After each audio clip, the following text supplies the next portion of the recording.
dueling printers. We've got Yep. stereo now. Yeah. Okay, so we'll be on here in just a second. Everybody should be able to hear us.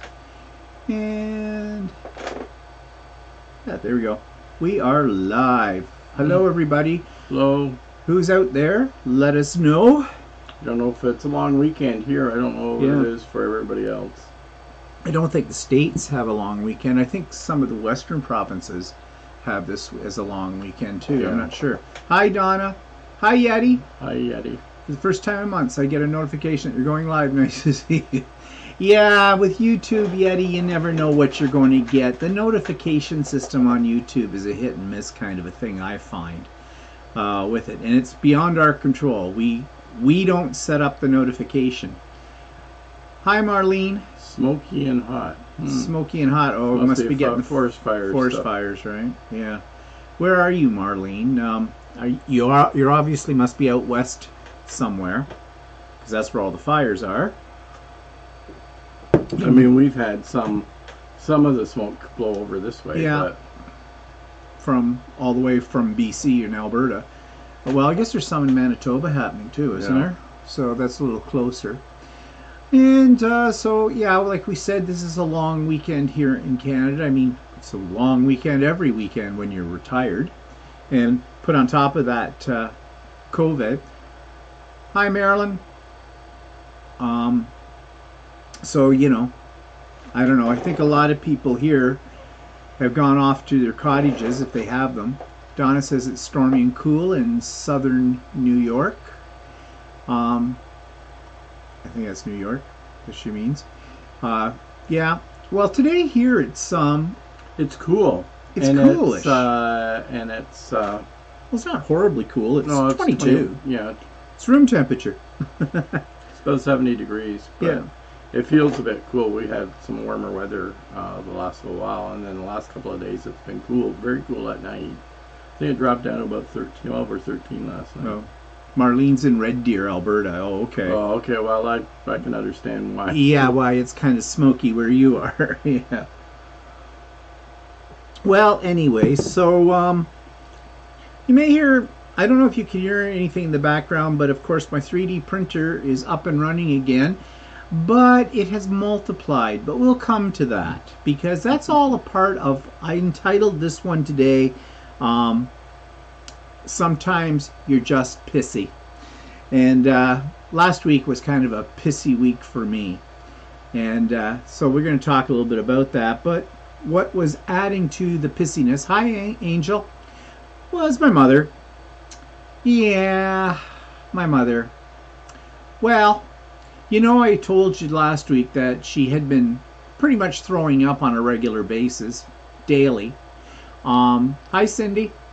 And yeah, so I got a phone call. Now I'm trying to think when I got that phone call. That was last weekend, so I may have told you about this, where they were talking about the potential of like sending her to the hospital and having a scope. Yeah, we I think I talked talked about that that last week. Yeah. Yeah. That has not happened, but I got a phone call from one of the staff people.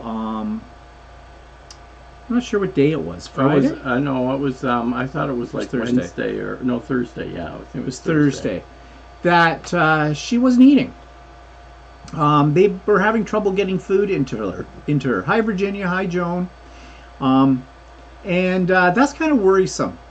And the reason it's worrisome to me is because her mother was in a nursing home, and her mother was not to my recollection. She wasn't showing any signs of throwing up or anything like that, but she was 93 years old and she just had it with life. So she clamped down her jaw and they could not get food into her. And so basically she died. She wanted to go, and that's how she went. Well, I'm kind of thinking my mother's been showing some signs of that as well. She seems to have been depressed lately, and I don't know. I'm just wondering if she's giving up. I don't really believe there's anything wrong with her physically. But I've already told her, and I've told the help over at the nursing home. I've told the nurse practitioner. The nurse practitioner's kind of at her wit's end to what to do with my mother. they were going to do an X-ray or something, or an ultrasound or whatever, I guess, to see if there's any kind of obstruction or whatever that's causing her to do this throwing up bit. And I said, do whatever you have to do. I mean, I don't think this is a physical problem. I think it's a mental problem. However, I said, just on the off chance that I'm wrong, and I can be wrong. Hi, Jeannie. Hi, Billy. Hi, Wendy. Hi, Anita. Whatever you think is best for her care, you have my consent for this. I was thinking this morning, Yeah. I was going to tell you this before we went online, but, in the past, she's always had problems with eating in the past. Yeah, I know. Right? And maybe I was thinking that now she's in a new place. The old place got used to her eating habits. And in the new place, when suddenly she decides she's not going to eat for a day or so, they suddenly figure it's a big, major problem. So, Well, maybe. The dietitian has seen her and checked everything, but apparently her intake of food is down 50% because they keep records on all this. And I don't know. So, I kind of called my sister and said, maybe we should prepare ourselves for the fact that we may get a call sooner than we ever anticipated. Hi, Laura. That she's expired. And so I started going through some records and things in preparation for a funeral. It's a little morbid sounding, I know, but I don't want to be caught off guard this time, because I was completely caught off guard when my father passed away. There was no signs that was going to happen, and he just went. He hadn't been sick or anything like that. He had gotten a clean bill of health actually from the doctor just after he went into the nursing home. The doctor said there wasn't anything wrong with him, except for the fact that my father couldn't walk, but that was from severe arthritis and his dementia. But he was healthy. And they did blood work on my mother too, and that came back perfectly normal. There's nothing there. So I don't know. But on the good side of all of this, I haven't had a call in the last 2 days that she's thrown up. Now, either they're just not calling me anymore about it, or she has stopped. I don't know. I'm hoping she stopped. I'm hoping that things are getting better. But, you just don't know what to do. And plus, when you talk to my mother, and you heard me talk about this before, and you ask her, Mom, do you have any pain? I don't know. Where's it hurt? I don't know. Why are you throwing up? I don't know. And it's not just me that gets that answer. The staff are getting those answers too. So, what are you going to do? Oh, yeah, Angel, I'm going to talk about that. And she is not an incompetent administrator, I have found. So I may have been a little bit premature on my impression of her. I'm going to talk about that in a minute. Anita says, yes, Stephen, I've seen that in elderly residents. With some tests, then you will know if it's medical or if she's deciding for herself. Yeah, thanks, Joan. That's true, Anita. That's why I said to the nurse practitioner, whatever test you think she needs, go for it. Because, yeah, let's rule out the physical first. But, it's the reason she's not walking. There wasn't a thing wrong with my mother. She just decided to stop walking. I told them that. I told them that for 4.5 months when she's in the hospital. And they finally concluded, yeah, there's nothing wrong with her. It's mental. Patsy says, hi, Susan. My mother had a diseased gallbladder, but they couldn't determine that. She was a stroke patient and couldn't tell them where she hurt. Yeah, that's interesting. But my mother's not a stroke victim. She knows. She can talk. She just won't communicate.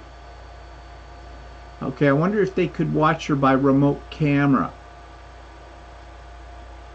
Well, she can't really go anywhere. No, it's not like, yeah. Like, I mean, it's not like she can go out and pick up her own food or anything like that. She is totally kind of either wheelchair ridden or bedridden, so she's totally reliant on all the staff. She, when she first went into the nursing home, she refused to go to the bathroom even on the toilet. Yeah. So she said she wanted to be bedpanned. So yeah, that was immediately right from day one of when she was in the nursing home for that. Because she didn't want to get out of the wheelchair for anything. No.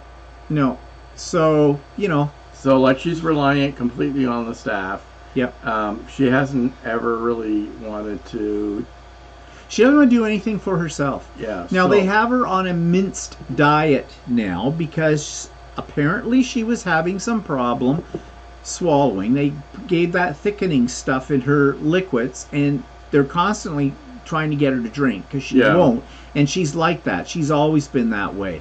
I mean, even myself, I don't drink as much as it's recommended for people to drink, like water on a daily basis.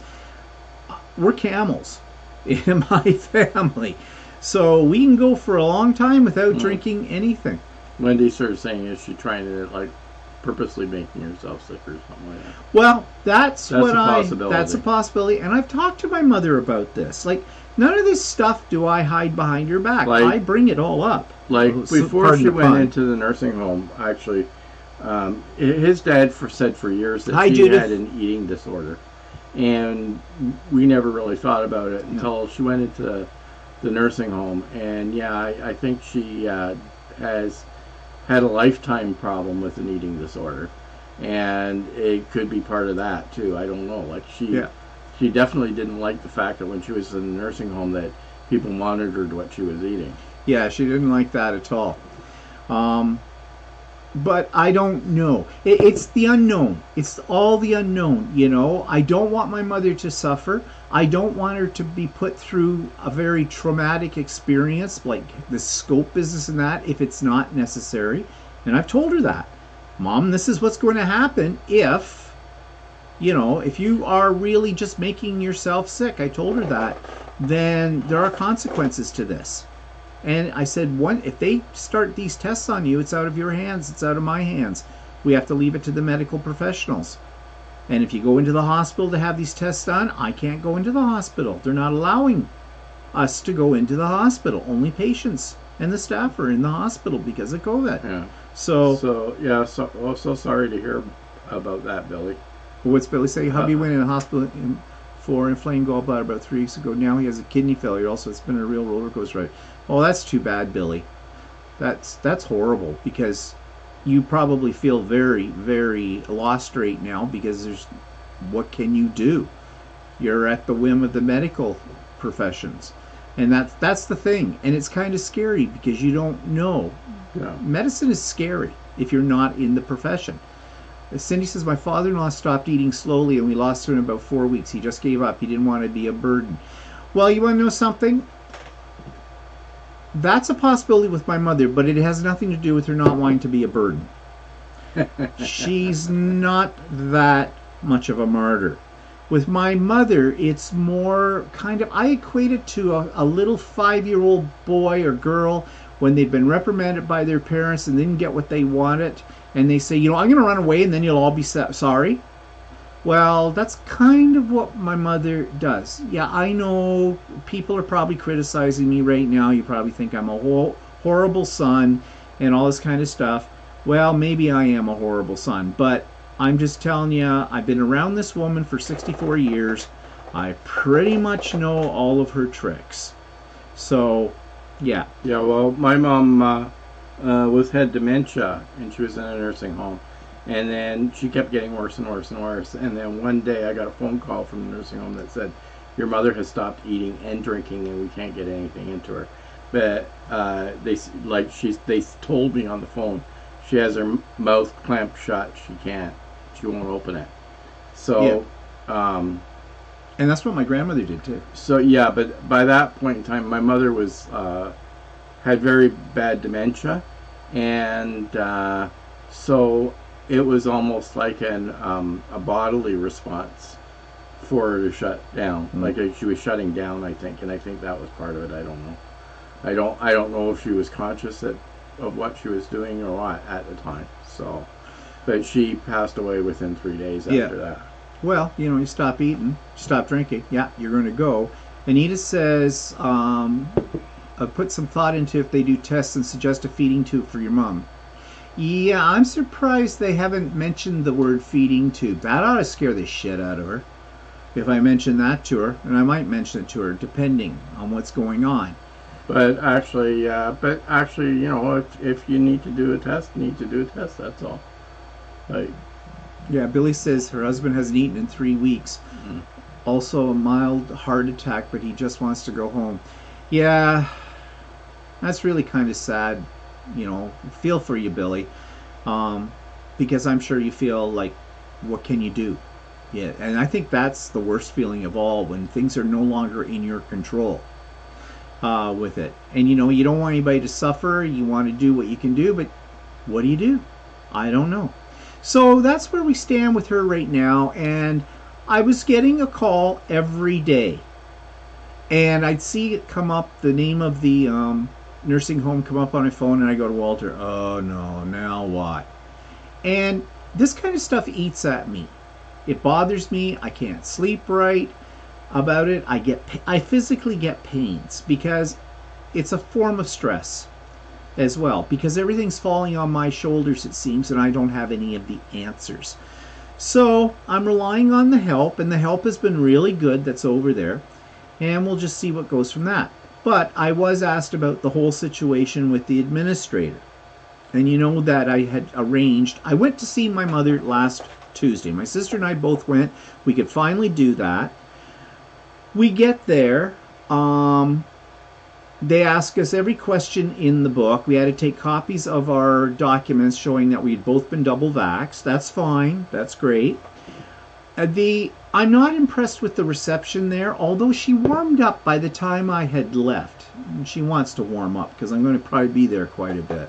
So she was getting the forms. She was photocopying them. I gave her an extra set because I did it beforehand, because they'd said they wanted to photocopy them. And I mentioned that to my sister, but my sister brought the originals, and so they were photocopying that. And while they were doing that, this receptionist had this young guy. I don't know. He sounded like he wasn't really part of the nursing staff. He was more part of the, I don't know who he would have been. Somebody helping out there. He's just a young guy. Like, when I say young, I mean probably in his like early 20s or something. So he asked us all the questions, right? Wrote them down, all that kind of stuff, and okay, that's fine too.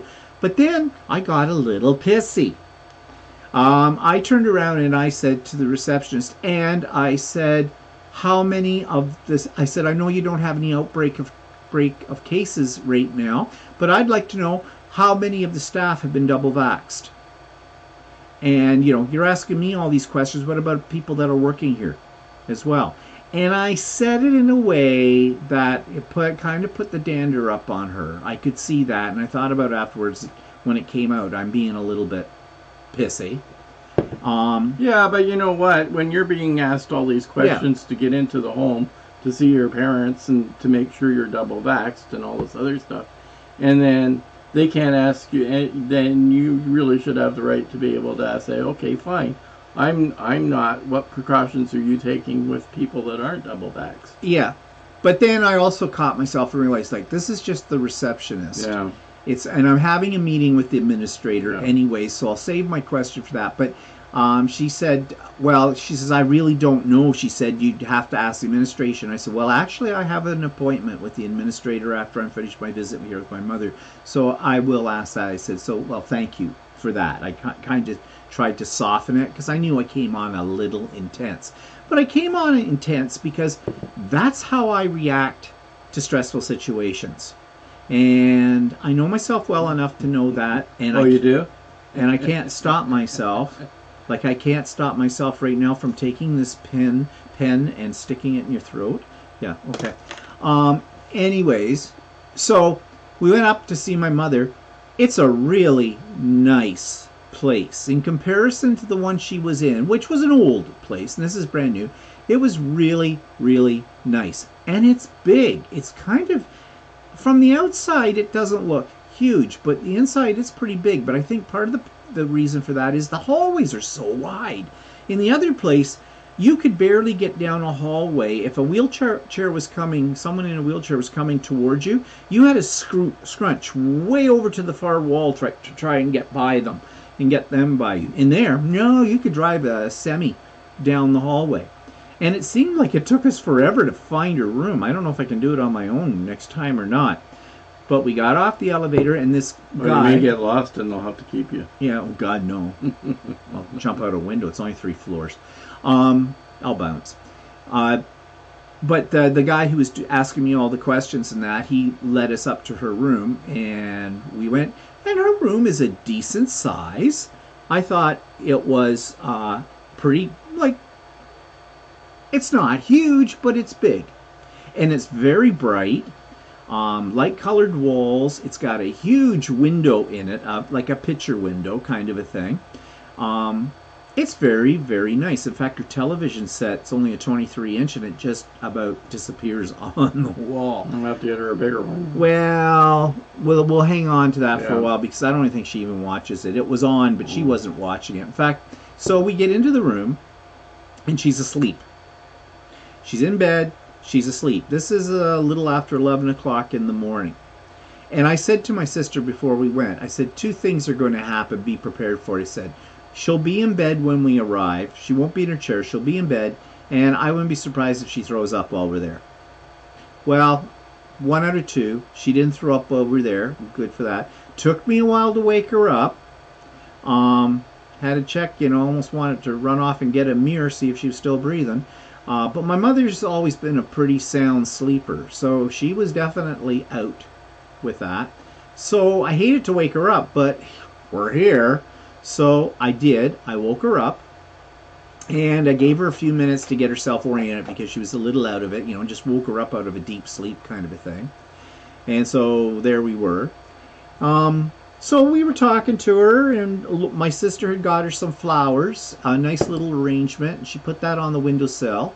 And there was a whole bunch of little stuffed teddy bears there. And I said, well, where did all the teddy bears come from? Well, my sister said she'd brought those over at different times, I guess, Valentine's and whatever. She got these things. And so they were all lined up on her windowsill. And I brought over a couple of quilted banners that I had made for her way back, just after COVID started. So for her room. So I hung those on her wardrobe doors. And I am thinking about making or taking one of my quilts and hanging up. There's a space in there that will fit on. I got the hiccups now. And so anyways, it was a nice and bright room. And while we were there, 3 different staff people came in. Well, one came in with the tablet, with the iPad. Because I was scheduled to do a FaceTime with her at the time we were over there, but I couldn't cancel it because for some reason the way to cancel it, well, I found out later, you can cancel it when it sends you a confirmation note, but I hadn't been getting the confirmation notes, so I couldn't. And the lady that usually looks after all of this, she's on holidays. So anyways, so that one, and then 2 other staff members came in. One, they were trying to get some pudding into my mother, and she wouldn't take it because she hadn't had any breakfast that morning, and they were trying to give her, and it was that boost stuff, for the extra calories. And another one came in and gave her some medication that was time for medication, and they give it to her in applesauce so she can swallow it better because of her intake of fluids isn't so good. And she did take that. And then another one was, we were looking through her closet to see, my sister had bought her 3 new pairs of pants because they had asked that they give her, that we get her a size bigger because they were having some difficulty basically getting them on her. Not that she has gained any weight or anything, but just because she wears, And not only that, she's probably dead weight. Well, yeah, she doesn't help herself out, and that would make it easier on them. So we did. And then this woman also came in and said, she said she can wear her other pants if you take a pair of scissors and just cut them along there. She says it's okay because no one's going to, it's not like she'll be immodest because she'll be in her chair and that'll be fine. And well, the end result of that was I said to him, you can alter her clothes any way you see fit. If you have my permission to do that. And if you ever need, if you think there's something she needs, just let me know. We'll get it for her. That's not a problem. But the staff were very nice.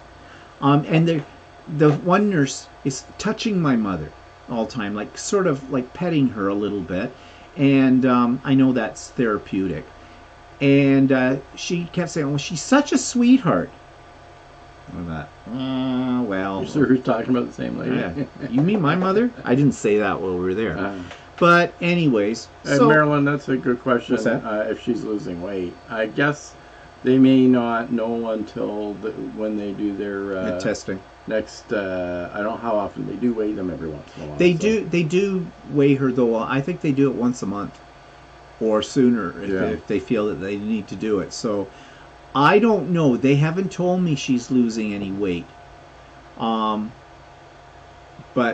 we'll see. But they are checking up on her. They're not neglecting her at all. So that's good. So after we had the visit with her, my sister and I have decided that we're going to go. One of us will go every other week. So this week my sister's going to go, but I will be talking to my mother by FaceTime. And then next week, or the week after, I'll go and my sister will do the FaceTime. So we're going to alternate it back and forth all the time. I mean, if we need to go over there more times than that for whatever reason, we will. That's not a problem. But now they did make a suggestion to me about me coming over and trying to feed her. And I said, that will be even worse. I said, she won't take anything from me. If you can't get food into her, I will definitely not be able to get food into her. Actually, what you should have said is, offer her an ice cream sandwich and see if she takes it. Yeah, she likes her ice cream. So, but anyway, so I had this meeting with the administrator. And it was a very good meeting. I had some lengthy notes that I want to go over. But she was making note of everything. And she gave me answers. Like I asked her about this. I said, "Are you not sending out, notifications?" They used to, in the old place, they sent out automated voice recordings, and it also was attached to an email. So you got it both in email format and you got it on your telephone on a regular basis, telling you what was going on, the status, if there was an outbreak of COVID or whatever like that. And she said, "Did you not get the test message?" And I said, "I got something that came up and said this is a test, but I did not get a recorded message or anything else." And she says, "When did you get that?" And I told her. And she said, "Well, there's been several since then." And I said, "I'm not getting them." She immediately went onto her computer and discovered that neither my sister nor I were on the mailing list for some reason. And she said, "You should have been." But she said, "Well, we'll just rectify that right now." And she did. Other things I talked about, like I said, okay, your phone system. Did you know that when you call, it gives you this long list of extension numbers for all kinds of people, but you never get anything for reception? And she says, "Well, that's really strange." She says, "No, I didn't know that." And I said, "I figured out if I press 0, I can get reception." But I said, when I do get reception, there's been several times when it's gone to voicemail. And I said, I can understand if, the reception person is busy with somebody else or that kind of thing. But it goes to voicemail, leave a message. That's kind of annoying. I mean, couldn't she pick it up when she's busy and just say, "Hi, Glen Hill Terraces, can you hold, please?" And because they do that in other businesses that I've made calls for when the receptionist is busy. And she says, she said she would talk to them about that. She said they've been trained for it, that they should be doing that. So she was going to look into that. Anyways, it was a good discussion. I told her I was not there to bitch at her. I was there to offer my feedback and my observations in there, because after all, this is all a reflection on the quality of care my mother's getting. And she quite agreed with me, and I am impressed with her. My first impression was based on never having met her or even having a chance to talk to her. And now that I have, I am very impressed with her. And I don't think she was paying me lip service. I pretty much know when somebody's paying me lip service. So, anyways, that was good. So let's back up here. Patsy says, "My dad wouldn't bathe, and then nursing home called me. I'm not sure what they thought I could do." Yeah, I know. Well, no, actually, why they call you is that to let you know that this is what's happened. And it's so that the next time you come in and you go, "Oh, he hasn't been bathed. What's wrong with him?" Right? Yeah, you know what I mean? Yeah. Like they're sort of, it's a cover my ass type of call because of that. What's interesting is when my mom was in the nursing home, I would talk to the staff on a regular basis, and they said that they had a really hard time getting the men to bathe. Oh yeah. Yeah, they would try everything they could to get out of it. I wonder why that is. I don't know. You know, teenage boys tend to not shower as regular as they should because they're teenage boys. But, you know, you think you get to a stage in your life where, I mean, I can't imagine not having a shower every day. Ew. No. But maybe because didn't like the fact that they were being touched by strangers. But, I mean, I have a feeling men would like that. Well, but depends if the guy that's washing is cute. I mean, hello. But, well, that's just in my fantasy. I'm not sure he bathed for the last 10 years of his life. Oh, okay. That'd be a little ripe, wouldn't it? Anita says actually they'd probably make a nutrition ice cream bar. Yeah, they might. But, you know, I think she's in good hands, and I'm happy she's there. And as I said, I have not had a call all weekend. Last time I got a call, I think it was Thursday. Like I said, it's also a new place. Or they're still getting used to your mother's habits. Yeah. So. Yeah, true. So, whatever. Well, there's nothing I can do about it. We're just playing it by ear. We'll take it as it comes and deal with it then. So, they documented to show the family it had been. And yes, it's true. Old men don't like to bathe. Oh, is that what that smell is? Yeah. Oh, okay. Ew. So anyways, that's enough about my mother. Let's move on to, what's Walter working on? Well, I still got to finish my jean jacket. We had our last class last week, and I got part of it done, and I made a mistake and I have to fix it. So, are you going to show it? Yeah, I'll show it. I have the collar to finish, I have the cuffs to finish, the bottom to finish, and I have to put buttons on. So.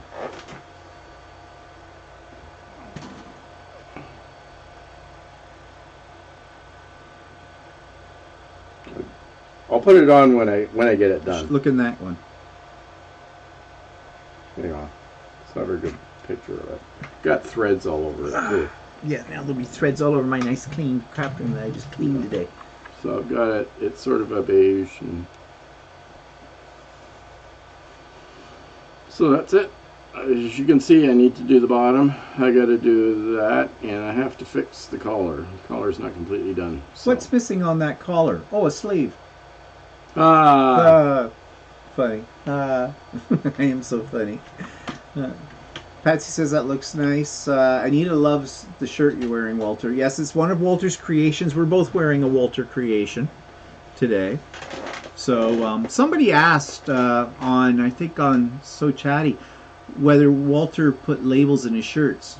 And no, I don't usually do that. I mean, I suppose if I were to give one to somebody or make one for somebody, I should put that in. But if it's just for me, I don't really care if it's got a label. Angel likes the front pockets. Wendy says, very good job. Yeah, it looks really good. Well, actually, this was the pocket. I did this shirt before I found out how to match the pockets. So my pocket doesn't match, but oh well. Actually, if you look at it here in the screen, it almost looks like it does. Yeah. But anyway, so you should have told people that. Never point out your mistakes. That's the rule for quilters. Never point out your mistakes. I don't think I matched that one either, but that didn't really matter. Well, it didn't matter pattern, because the pattern, it almost doesn't look like there's a patch there. Yeah, you would gather that right, Patsy. Yep. Both of us, we like blue. Yeah, we're blue people. But I look better in blue than he does. Well, actually, this is more of it. That doesn't show up very well, but it's more of a teal color. Yeah, it is. So, anyways, that's what you've been working on. You working on anything else? No. You got your fabric for your tunic, didn't you? Yeah. Our next class is, well, it's not really a pattern that I think I would choose for myself, but who knows? I might like it once it's done. It's sort of a tunic. They call it a tunic, and it's sort of like a polo shirt, only the buttons go down a lot further, and it's sort of kind of East Indian kind of. I don't know. That would be a tunic. And so they suggested we get linen material. So I've never really had. I don't think I've ever had a linen shirt. But anyway, I bought this linen material at some place called Pure Linen Envy, and actually I got it. It looks really nice. Yeah, you showed it to me. It does. Yeah. It looks good. Except doesn't linen have a tendency to wrinkle really Yeah, it badly? tends to wrinkle. So I mean, I guess you got to get past the being wrinkly. I don't know. I guess. I just don't iron things. I mean, the only ironing I do is on my quilts and not on my clothes. So that's all you've been working on? Yeah, so far, yeah. I've got some other things I gotta do, but I always seem to. This week I sort of was putting off. I go in spurts with sewing. I'll have a day where I just like want to go right at it, and other days it's like. Yeah, those are the days when you're sitting there staring at your computer screen all day long. But, Patsy says she'll take a tunic, extra large. There you go. Marilyn loves linen, so there. Hey, we might have a market here. So what have I been working on? Well, I have nothing to show you, but in the other room, I'm all set up. I've been quilting for the last, week. The Jenny Lane quilt, which is the one with all the houses on it. I'm not going to call it Jenny Lane. I'm going to call it Ticky Tacky Little Houses, because I've done free motion quilting on each of the houses, and I started. Actually, it looks good. Yeah, well, it looks scribbly. And actually, I think it fits with it, but it has been done intentionally, but that was not my original plan. I was going to do ruler foot quilting on it, and like the peaks of the houses I was going to do in echoing triangles, nice and straight, and then I was going to do vertical and horizontal lines on the main foundations of the houses.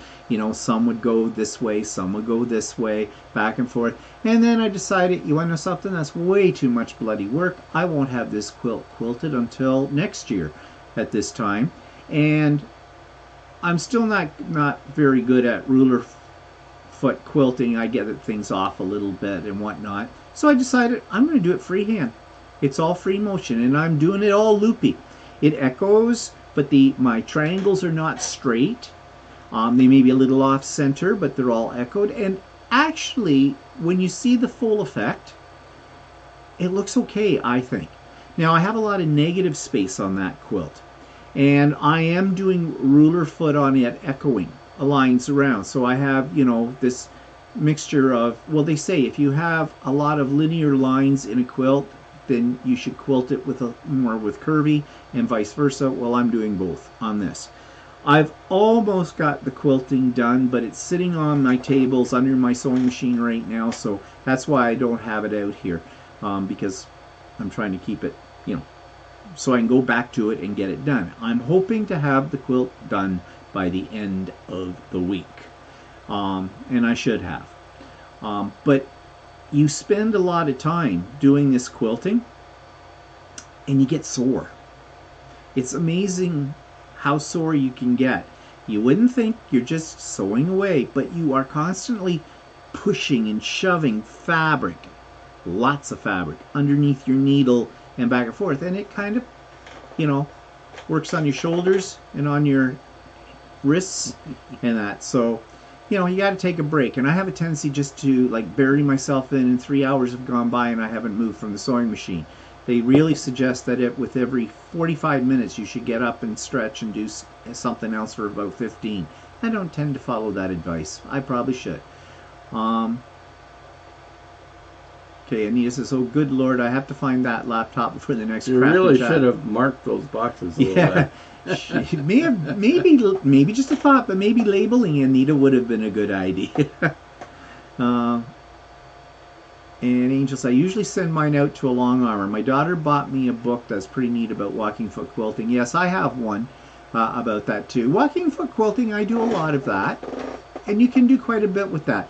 Yes, it would be much easier to do it on a long arm, but I'm determined to learn how to quilt on my domestic machine, and I'm getting better. Actually, yeah, I think you're getting really good. Ooh, high praise. High praise. What was that? You thought what? You're getting really what was good. that? I didn't hear quite what that. What? Oh, geez. Yes, Patsy, you do need to take lots of breaks. But I'm one of those kind of people. I get, working on something and I get lost in it, and I just keep going. But then I pay the price afterwards because I can hardly get up off of my sewing stool, and then, oh, it's my back, oh, my back. But I'm not showing it to you today, as I already said. I'll probably show it in a week's time, so hopefully. So what else? So what else has been made me pissy this week? My 3D printer. It gave up the ghost, and it was not cooperating, and I couldn't figure out why. I scoured the internet for information on it. I mean, a 3D printer is really nothing more than a glorified glue stick, because that's basically how it works. You stick plastic in one end, squeeze it through into a tiny little heated nozzle so that it melts it, it lays it down, it sticks, and it just goes around. The computer tells it what position it should be in. That's the most complicated part about it, and away it goes. So I did a lot of stuff, and there was a lot of yelling and screaming and swearing, and Walter can attest to that, because he was not in a good mood. Oh, I was not, because first of all, I swear, anything that comes from China, Chinese people must have tiny little itty bitty hands that work on electronics, and they put screws and nuts and bolts in the most awkward of places where you cannot humanly get in. And then the tools that you need for this, you get Allen keys, you know, the little brackets that are L-shaped. I don't know, well, if you've ever bought anything from IKEA, you probably know what I'm talking about. But do you think that they use the same size screws, so you only need to use one Allen key? Oh no, they use several different sizes. So, long story short, I ripped it apart. I now can build one of these suckers from scratch, I swear. You even took the motherboard I even took the motherboard out, because I had to do some wiring as well, and that was scary. But I figured, what do I have to lose? The thing isn't working, so what am I going to do? So I thought, well, if I can't get this thing working, then I'm going to buy another one, because I'm hooked on 3D printing. You know that. But what do you buy? Do you buy the same thing or not? So I did some research. Now, Creality is a big name Chinese company that makes all 3D printers pretty much are made in China, okay? But like everything else, you know, like electronics are all made in China, so no big deal there. They have a website, they have a YouTube channel, they show you all kinds of things. And that's where I learned how to take the sucker apart for various things. Except they made it look so easy. They just go in here and you just go, me. Out comes that snap, that goes in, me, all done. Kind of like sewing channels. Yeah, like, no, that doesn't work like that. So, I was watching those. I was watching all kinds of other YouTubes. I was researching. So I was researching other 3D printers. I went to Creality first because they make more than the one I have. I have an Ender 3 version 2. The Ender 3 version 2 has been extremely popular since they came out with it. It's under $400 in price. That makes it popular. And it's a fairly reliable printer, especially for a beginner. They often say this is a really good machine entry level for anybody who wants to get into 3D printing. And it is. I agree with that. It is. Unless you have a problem Unless you have a problem with it. But the problem was this. I knew what the problem was. I just couldn't solve it. Now, I bought new parts. I bought something called an extruder. An extruder is a part that basically pushes the plastic through to the end that gets hot. That's all it is. Just a little wheel kind of a thing that clamps onto the filament and pushes it through. So my theory was this isn't working properly. And I'll spare you the gruesome details about why I thought that. So I got a new one. Now the new one that I bought is all metal. The one that came with the machine is plastic. I watched various videos about how to install the new one because it doesn't come with any instructions. And I'm glad I did watch that video because I discovered that a part on my printer may or may not have been put on upside down, and it was that way when I got it out of the box, which had given me some problems in the past. So anyways, I learned something there. I got that new piece put on, and I'm thinking, this has got to be it. I've tried everything else. This has to be the problem. Yeah, no, it wasn't. Nope. Didn't work again properly. So I tried a whole lot of things. Now, right when I started with this, there are little fans, and I don't know if you can hear it in the background now, but that little buzzing sound you hear are cooling fans. There's a couple of them in these printers. And one cools the filament as it comes out, so it'll stick properly. And the other fan just cools the parts that are nearest to it. The hot end, they call it. I noticed that the fan, early in the beginning, I thought it might be a fan problem. Because I know if they don't get the right airflow, it can cause you the problem I was having. They were kind of gunged up. There was stuff on them because you get little fibers of plastic in that. And so I took them out, I cleaned them up, blew air all over them and stuff like that, put them back in, and they were working. They hadn't really stopped. But I thought one of them was kind of, I don't know, is this the way it's supposed to work, or is this, it just didn't seem to me that it was spinning as fast as it should.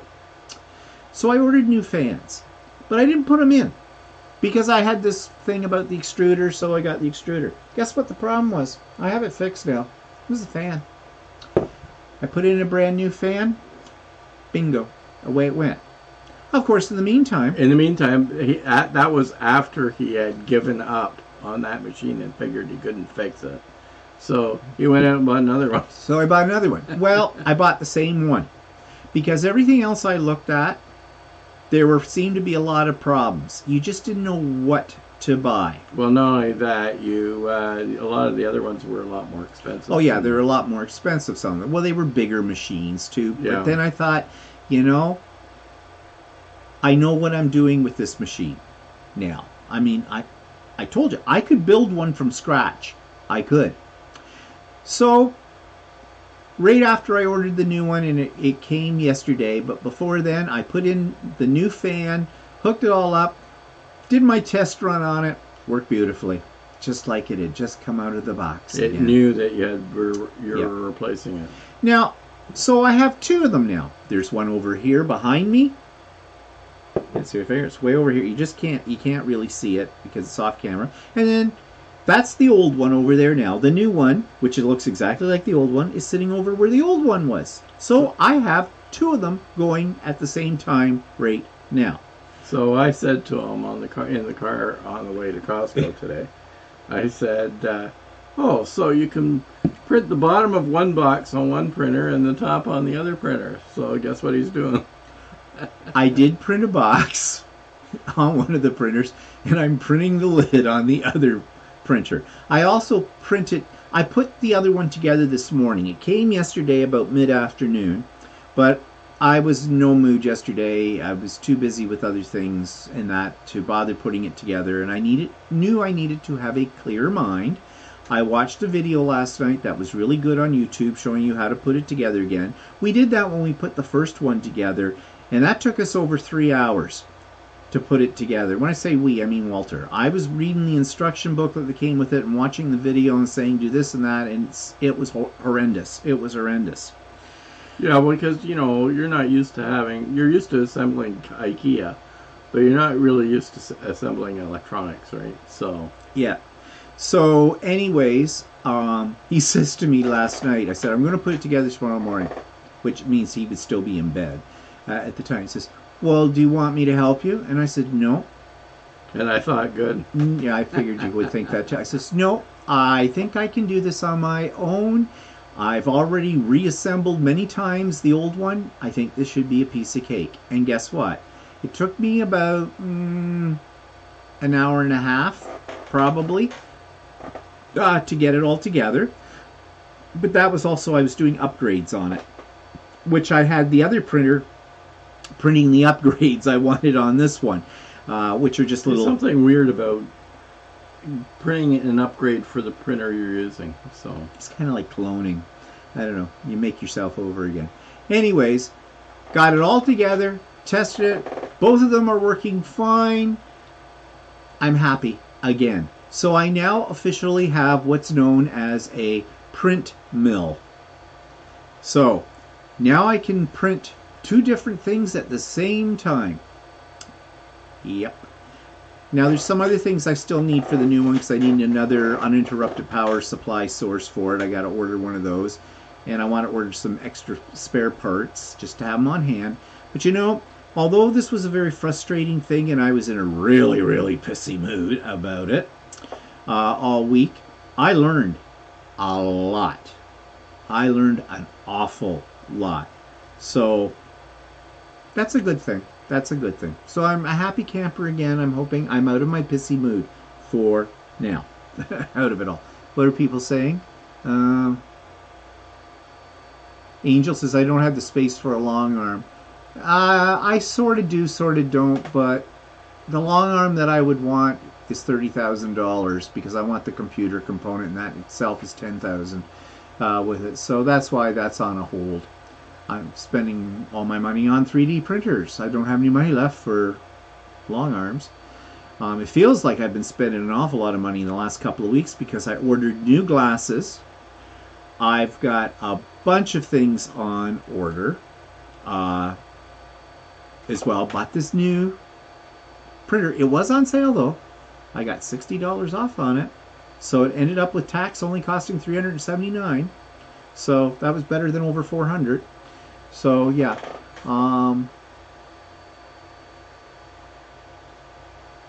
Angel says he has to. Everything in the house is going to be 3D printed in that house now. Walter better get some new shelves for you. Yeah. Nina was talking about she put her laptop in a cloth bag. Oh. But then Keith put the bag in a box. And of course didn't mark it. But anyway. But yeah, actually that reminds me of my grandparents when they were quite elderly had to move out of the house they were living in into another house, and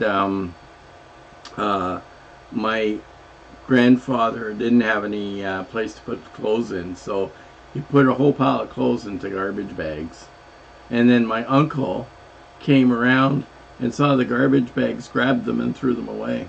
Oh, jeez. So all of a sudden my grandparents didn't have any clothes. Maybe it was a plot by your grandmother to get new clothes? No, I don't think so. Patsy says Gnome City. You know me too well, Patsy. Yes, gnomes. So anyways, speaking of technology, so Walter gets a call last week. He didn't dare come and interrupt me while I was being pissy. And it was our telephone provider, internet provider, Bell. That's what we have here in Canada. Principal, one of two of the major companies, or one of two of the lesser of the evils. Anyways, back some time ago, they installed fiber optical cable into our neighborhood, and so of course you can have your internet hooked up to that, and it's supposed to be like incredibly fast. Like, what did they tell you? 1 gigabyte? 1 gigabyte of service. Yeah. A second? Download and 750 megs upload. Whoa, bingo. So anyways, they were offering a special on that to get it hooked up, and yeah, we use the internet a lot, so we already have unlimited on our internet service, and we have what was considered the fastest at the time, so we're doing an upgrade. They come a week from this Monday to install a new modem and everything that they need to do, and hopefully this installation will go better than the one that when we updated the other one. With it. So yeah, so when we do our lives, things should be no different. Yeah, because we have had problems in the past where we've had bandwidth problems to do streaming, so hopefully that'll fix it. Yeah, but anyway, so that's something that's coming up. And they put a new sidewalk in front of our house, and the sidewalk looks nice, but they've left all these orange cones and yellow tape. Looks like a crime scene. What happened is that the tree on our boulevard out here, has big roots and it was pushing up the sidewalks, so they decided to come and fix it. Meanwhile, they've torn up our front lawn, so yeah, so we're waiting for when they're going to come back, hopefully at some point in time, and fill in the holes and not make it look like it's a crime scene. Yeah, Jeannie, I know, I understand why my uncle threw out the bags, because my grandparents at the time were quite elderly when they were moving, and was, I guess, trying to help out, but my grandparents were very upset that he threw out their clothes. Yeah, well, I could see that. Laura says she has 5 and ultra high speed. Yeah, I know, Laura, that you watch your programs and things all through the internet too. So, and actually, we do much more of that too. And we're thinking about getting rid of our landline after they get this installed. We have cell phones. We still have a landline, and Yeah. I've been bugging them for ages because I said, "What's the point of having a landline? Nobody ever calls us on it." And we more and more we've been giving out our cell phone numbers. So I think we're going to get rid of the landline, because the only calls we get on the landline are people who want to clean our ducts. Yeah, we get a lot of sale calls and scam calls on it, and not too many people are calling our landline actually to try and reach us. So all that would end up having to do is we would have to inform anybody that still has our landline that we're getting rid of it. I don't know. Nobody calls us. No, so We don't have any friends. They don't call us. Actually, most people just communicate with us via email. Yeah. Or on Facebook, more than anything else. So yeah, so I think it's time to say goodbye to that technology, which will actually save us some money with that. So anyways, so that's something new coming up too. So what else has been going on? Okay, so Walter's been cooking this week. Well, actually, last Sunday after we left you, it was a really nice day out. It was pleasantly warm. There was a very light to no breeze. Do you want a beer? The sun was, setting in the west, and so we decided to do charcuterie on the deck. Now, we hardly ever use our deck. We have all of our potted garden out there, our container garden, and right now it's all very lush and green. It looks great. There's a forest right behind our house. That looks really great too. So we decided to do charcuterie on the deck. And it was kind of nice. In fact, if you saw this past week's vlog, I did video it a little bit.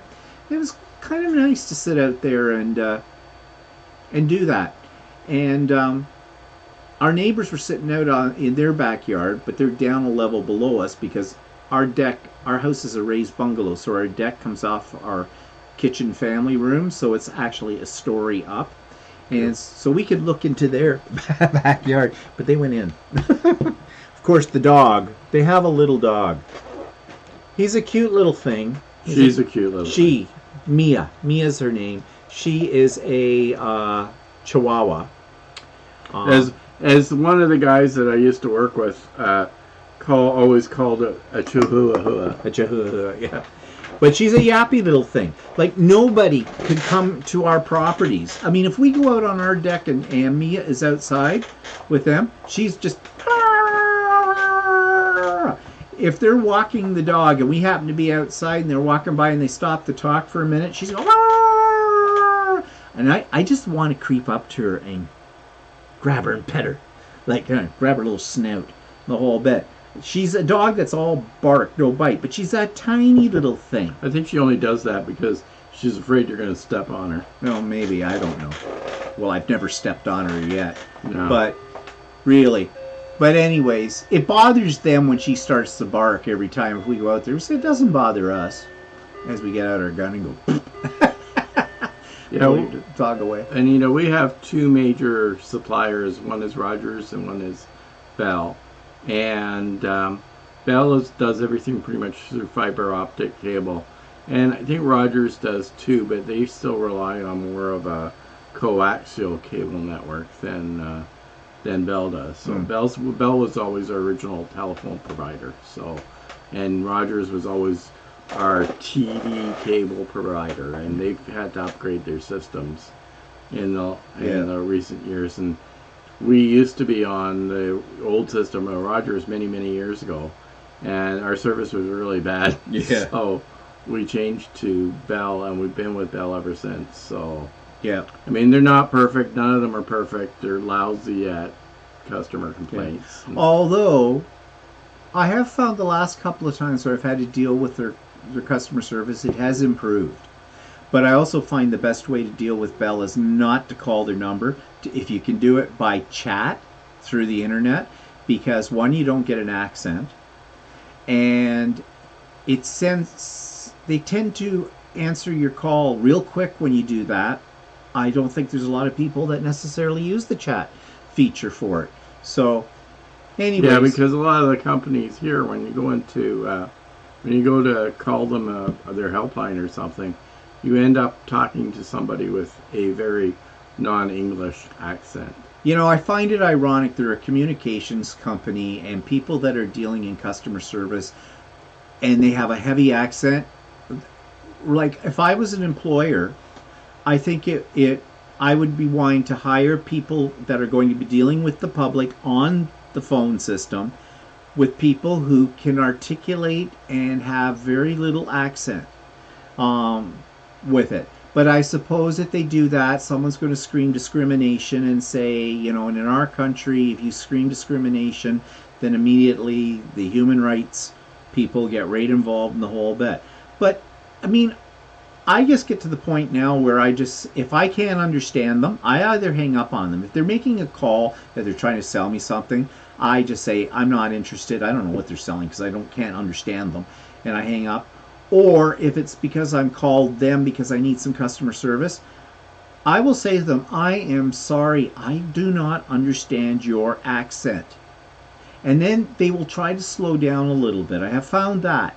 I have asked, though, you know, could I have someone else, please, that doesn't... I said, I'm sorry, I'm not trying to insult you, but I cannot understand your accent. I always was used to East Indian accents or Asian accents, because I worked with a lot of Asian people and I worked with a lot of East Indian people in my business, in the industry that I worked in. But sometimes these people on these call center, they talk so fast and they have such a heavy accent that even I can't understand what they're saying.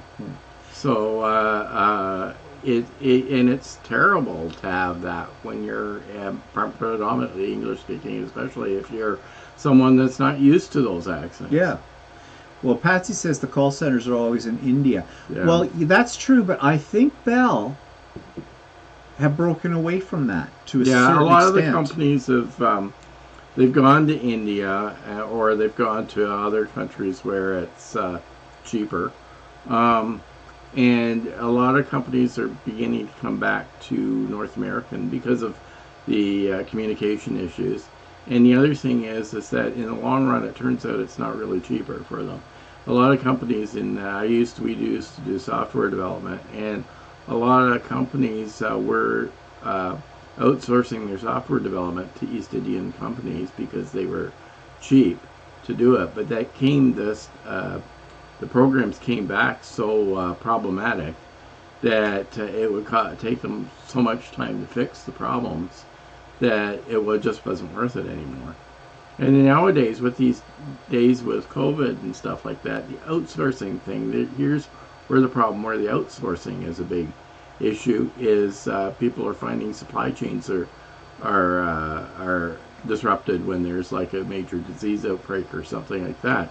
So they're suddenly realizing, oh, we can't get stuff all the time from everywhere. So I imagine COVID will change some of these things as well. Yeah. Well, you know, the other thing too these companies need to be aware of, and I'm sure that they are, that if they're sourcing this out in India or Nigeria or someplace like that, places where people have, to us in North America, a heavy accent, they want to be careful about that, because the scam callers all have the same accent. And as soon as I've had a couple of calls that were a legitimate call from Bell, you know, they were trying to sell me a new product or whatever, or make me aware of something. But as soon as I heard the accent, I almost hung up on them because I figured they were trying to scam me. So, you know, maybe that's... I mean, no, actually, the call that I got from the girl that was doing Bye, Patsy. the solicitation for the FIBE, she had an East Indian accent, not a real strong one, but she basically told me all the equipment that we had. Yeah, so she knew what she was doing, and just to also make knew, you know that it wasn't a scam. Also, I didn't provide her with any information about our account or anything. Yeah. And she read it all back to me, so... Yeah. Hi, Fidel. Hello, guys. Sorry I'm very late today. No excuse, Fidel. We're going to block you. No. Nice shirt. It's okay. He said something nice. We won't block him.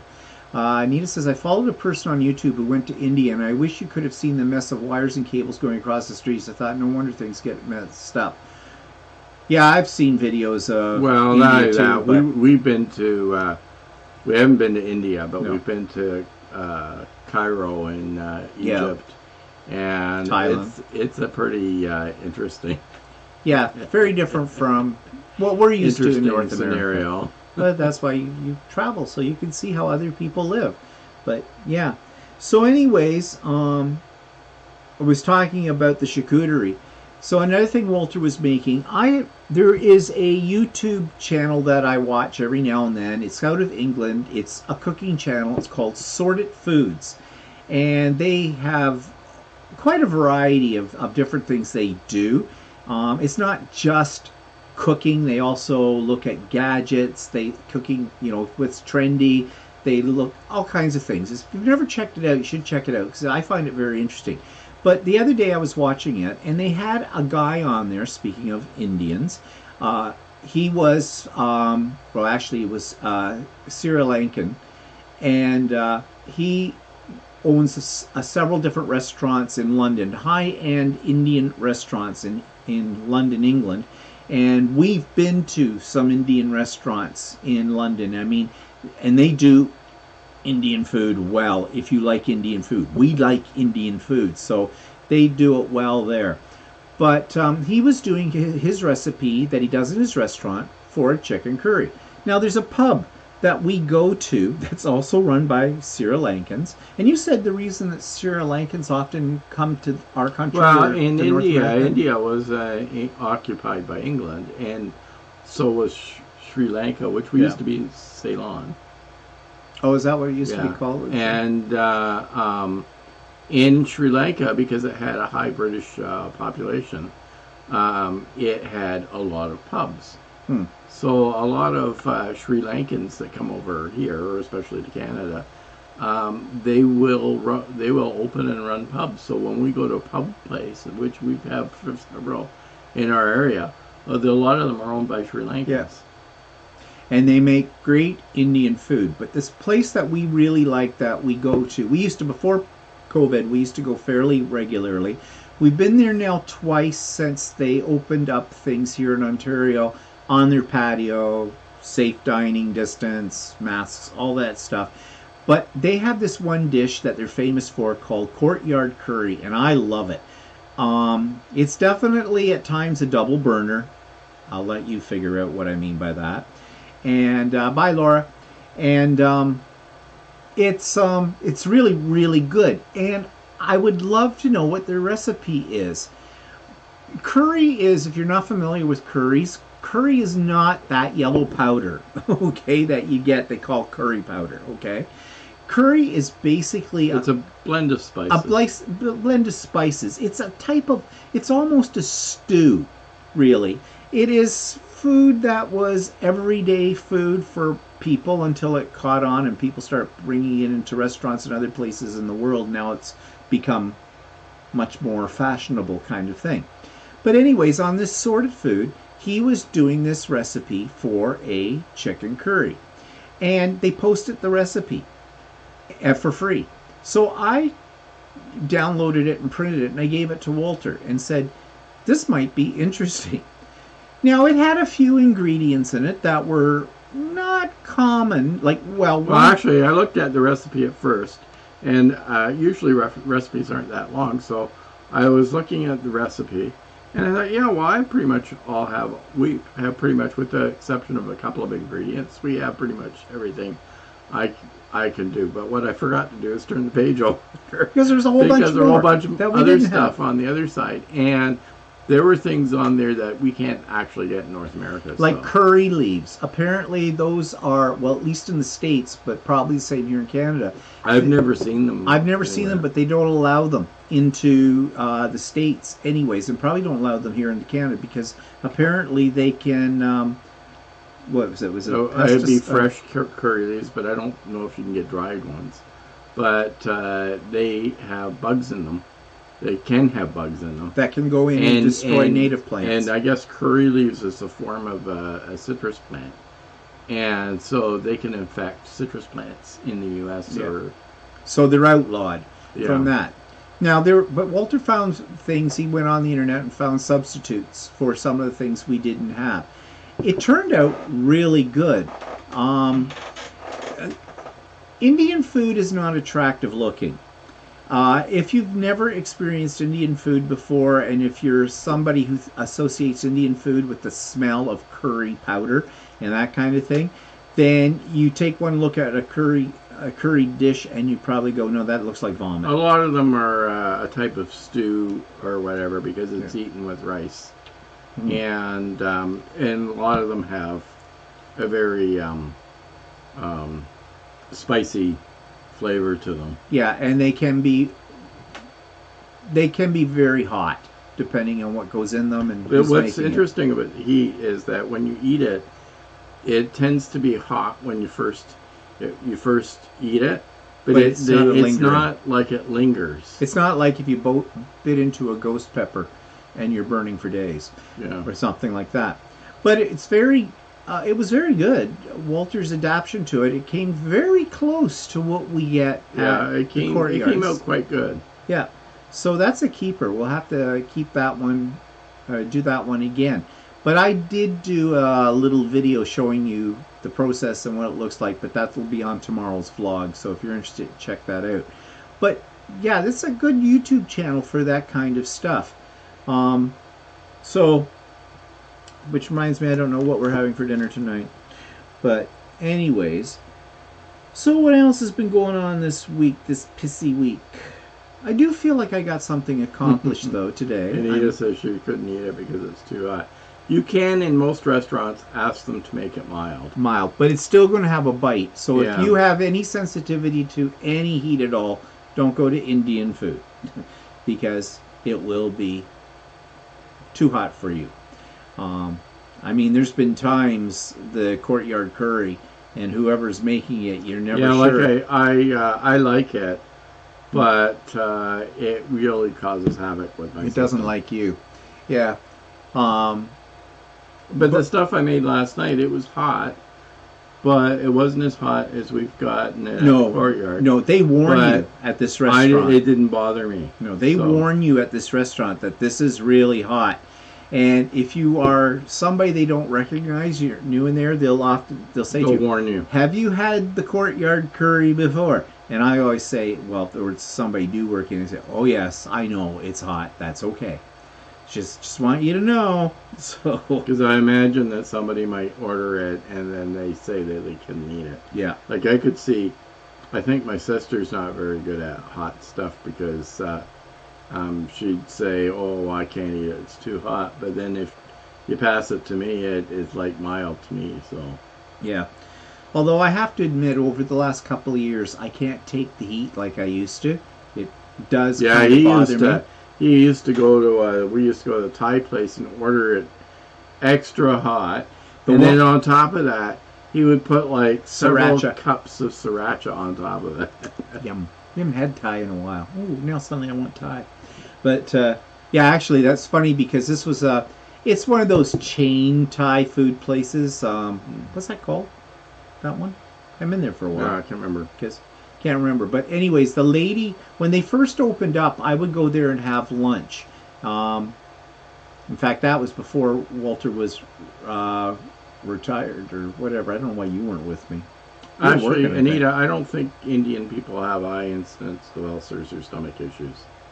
I think it's They're just, used to it. They just get used to the system. It's not. I don't know. I don't think it does damage to you. So. No. I mean. Oh yeah, I think it's also a result of their climate. Yeah. They eat stuff that's hot. I know it sounds weird to eat hot food. But most very hot climates have like very spicy foods in them. Like if you go to Jamaica. well, look at Mexico. Mexico. Fidel can tell us about that. Mexico has hot food. Jamaica has hot food. They're both hotter climates. A lot of countries that have hot climates eat hot food. Yeah, hot food. So, yeah. But what was I talking about? I forgot what I was. You were talking about the Thai place. Oh, the Thai place. Yeah. So when they first opened up, I went in there. And I ordered the, what did we always get? It's G on the menu or whatever. That was the General Tso's chicken. General Tso chicken. And I would order it, you can tell them how hot you want it. And I would order it at the very hottest. And she would make it sometimes for me. And she says, the first time she says, are you sure? And I says, oh yeah, hotter the better. Not a problem. Well, she purposely made it really hot. And then I threw sriracha sauce on top of it, and she just about like flipped out. Just, how can you eat that? And she was a Thai person. So I've ordered it before, and I get it like medium hot, and it's plenty hot for me. So, but I don't do that. Well, we haven't been there in a while, because of COVID. But the last time we were there, and that last couple times, I toned it down. I went for more medium to it because I did find it was starting to bother me. So I guess my tolerance for the heat. See, my father always loved really spicy food. But for him, spicy food was like where my mother made spaghetti and meatballs. And she would put Tabasco sauce in it. And my father would put Tabasco sauce and chili peppers all over it and eat it. And he liked it, and that's why, as a kid, I was used to that. But backing up here, Mexicans eat so spicy, but not all. I have a very little tolerance to spiciness. Well, it goes back to what you're like as an individual, right? Like, you mean, some people like spicy, some people don't. So. Yeah. That's right, Joan. Indian foods have some dairy in it to tame some of the heat. Yogurt, coconut milk. The very first time I ever had Indian food was at a teacher's house. She was not Indian, but she had been there and traveled around the world, and she loved to make more what we would consider exotic dishes. And this was in the early 80s. So at that point in time, I hadn't traveled that much, and I certainly had never had Indian food in my life, and there weren't any Indian food restaurants in my area at the time. Well, actually, we found one, so yeah, we used to go there. Yeah, but that was after the fact of this. So this is the first time I ever experienced Indian food. And she served it with, she had like plain yogurt, and there were nuts and things you could put on, whatever, because we ate sort of in buffet style, that she had all these dishes and things like that. And I came home and said, Walter, and I said, I had this stuff, and he says, this was really good. And so we started to investigate it. And there was a place here in Oshawa that we used to go to. It was absolutely a hole in the wall. If you'd never had Indian food before, you walked into this place, you probably would have walked right back out. And it had great, it doesn't exist anymore, it had great Indian food, and it was cheap in those days. It was really cheap. But you just had to put up with the Indian music. Yeah, and you didn't go to the bathroom. Yeah. The bathroom was in the basement, and I called it the Black Hole of Calcutta. And I'll tell you this, you did not go to the bathroom. I think it was just an old bathroom, and they did their best to keep it clean. It didn't look that clean. So we went there with some friends once that had never experienced it, and one of them wanted to go to the bathroom, and I said, you're taking your life in your own hands. I tell you, it's the Black Hole of Calcutta. And he went, and he came back up, and he was white. Like, just, oh my God, out of that. But they had really good Indian food. There's another place now in Oshawa, I don't know if they've survived COVID. Well, there's Spicy Affairs. Yeah, that's what I meant. Yeah, they're okay. The only thing I don't like about them is that the one thing about if you're using chicken in Indian food, you really need to use dark meat chicken. Yeah. Because Because it's juicier. it's a stew, yeah. and so dark meat chicken handles better in something that you cook for a long time.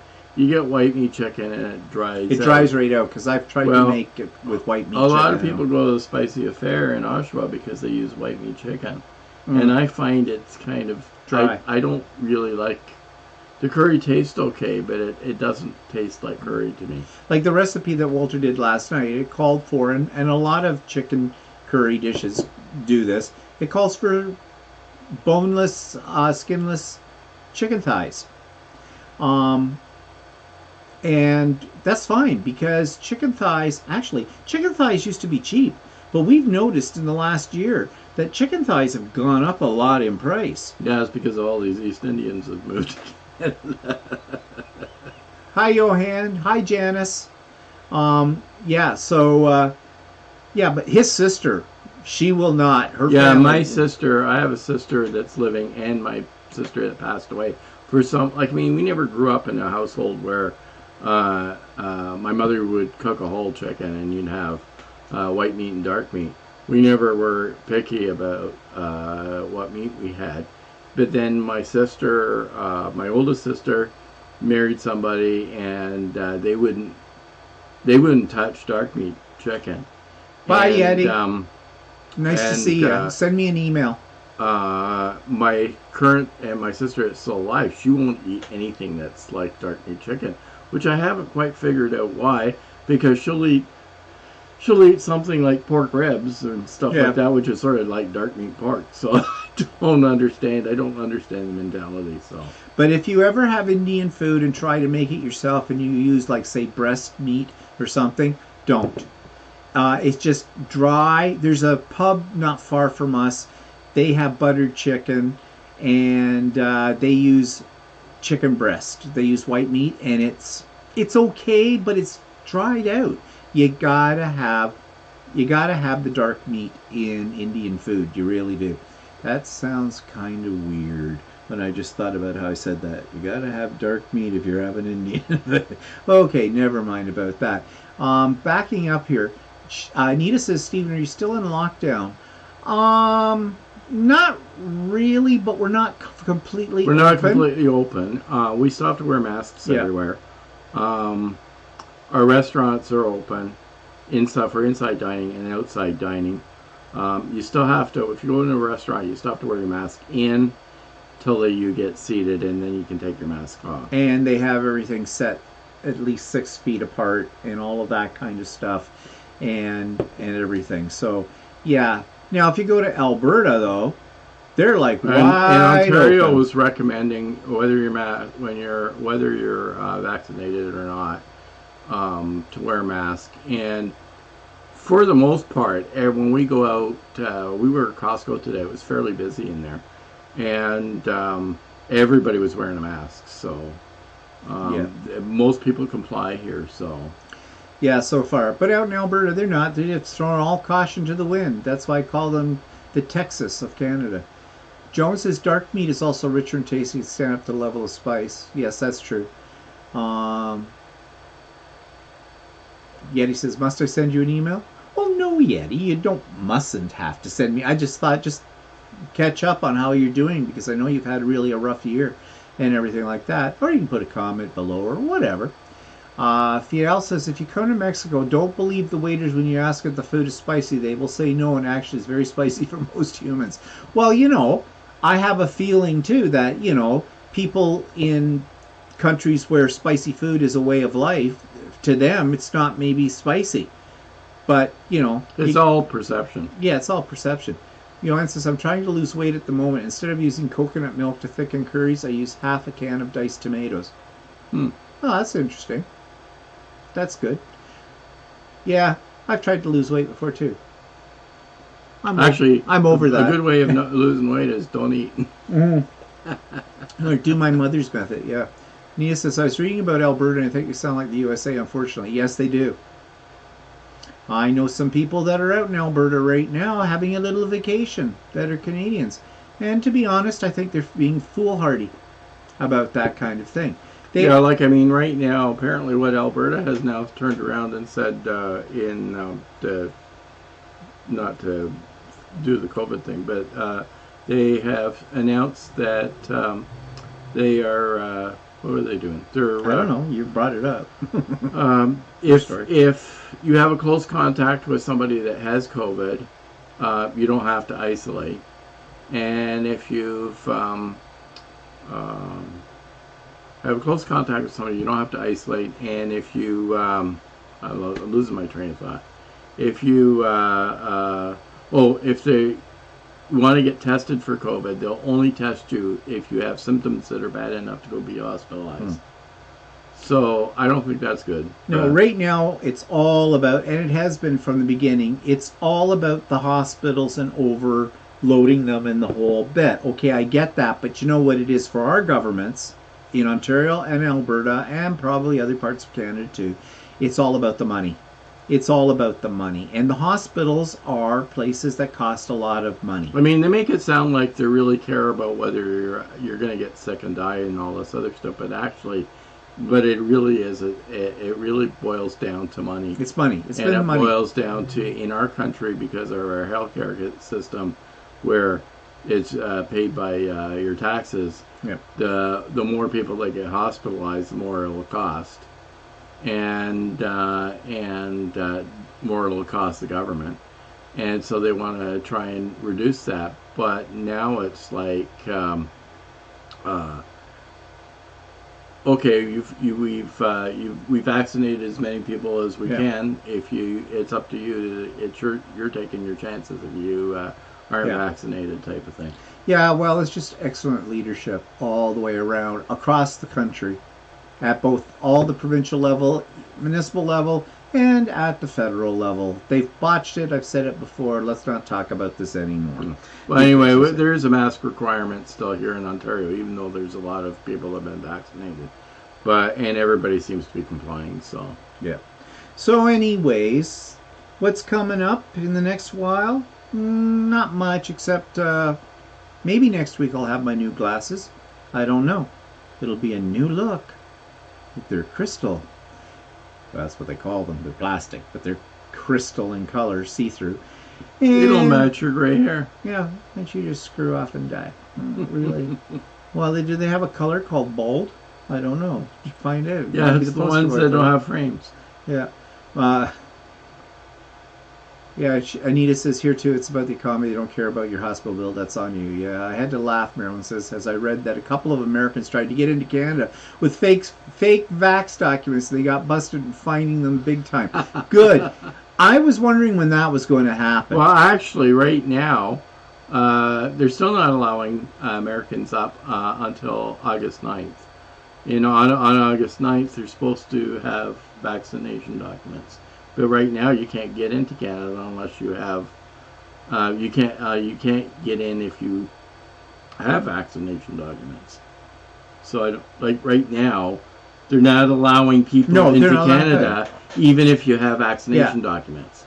That starts on August 9th. Oh, okay, fine. Joan says we've had some severe flooding here in New York lately. You guys are on the other side of the lake. Have you had any flooding? Nope. We're fine. Our shoreline is higher than yours. It would just slope it all down. I don't know how that works. No, we've been good. Places are still limited to the number of people.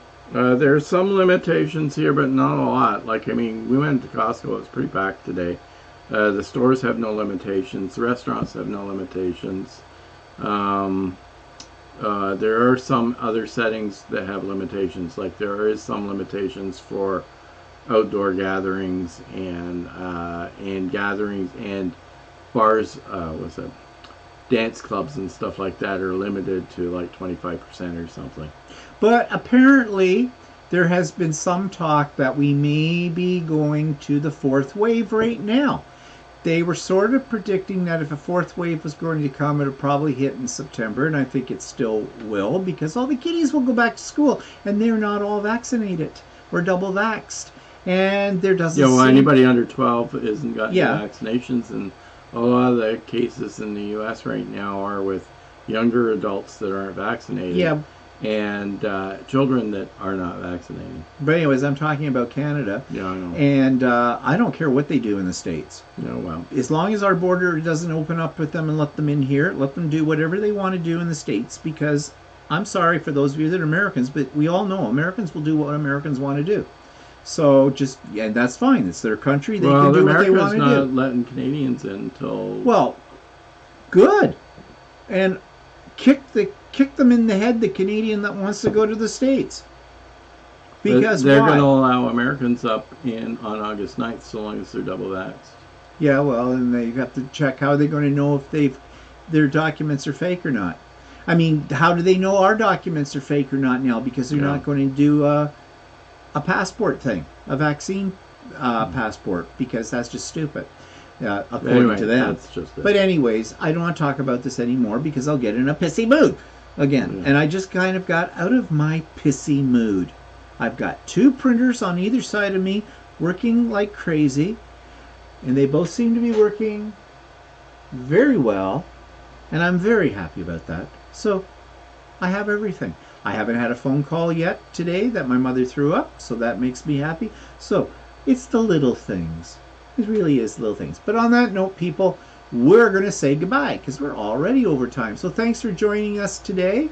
And check out my vlog tomorrow. And Idiot Quilter will be out on Tuesday. And another edition of So Chatty. And I do have a new interview this week as well that will be coming up. But I'm running out of interviews, people. Oh, one thing I forgot to mention. Craft and Chats this week as well. First Wednesday of every month we do Craft and Chat. 1 o'clock on this coming Wednesday at 1 o'clock Eastern Standard Time until about 4 o'clock. 3 hours of non-stop fun and hilarity with Stephen and Walter as we work on our projects. Oh, I got to get that quilted because I got to get my stuff back in the sewing room for that. Just thought about that.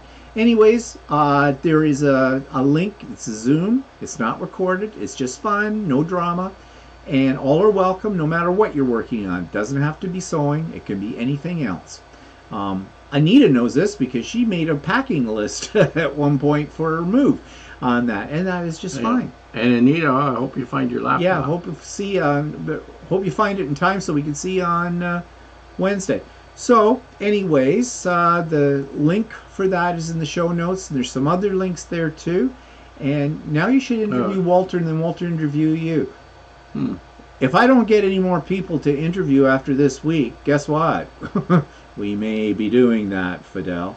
But anyways, actually, that's an interesting idea. I already said that to you, and you humphed it. Well, but yeah, someone else mentions it, and you're all just stuck right to it. But if I open my mouth about it, no, whatever. Okay, everybody. So hope to see some of you on Craft and Chat on Wednesday. And yeah, have a good week. And talk to you all soon. Bye-bye for now. Bye.